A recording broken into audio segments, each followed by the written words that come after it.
The example of Jesus himself going into the garden before going to the crucifixion. And he's going to carry the sins of the world there to the cross. And it's going to be a horrible, horrible time when he's separated from God, his Father. And he prayed, God, Father, if it be your will, let this cup pass. Take away, determine some other way for the plan of redemption to be done. Not my will, but thine be done.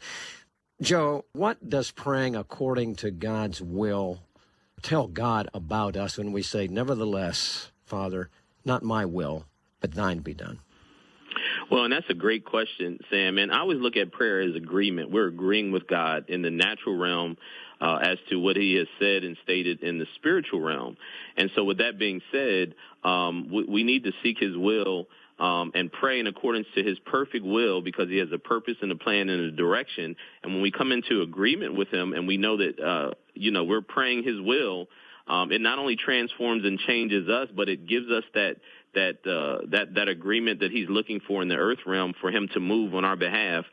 Because, even as you stated with Jesus, he couldn't pray against God, his Father's will, because he was supposed to be partnering with the Father to make, salvation come to pass in the natural realm. And so when we look at prayer as agreement, when we understand, as Brother Keith said, that we are seeking God's will. We are allowing our minds to be transformed to change into the nature of God, and we're being, as Christians, being, molded and shaped into his image.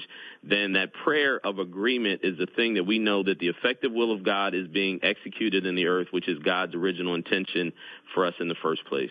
Joe, we could really go a long way on that. Ladies and gentlemen, what Joe just said is very important. Prayer is agreeing with God. Even coming to Christ and salvation is what is that? It's agreeing with God that we need him.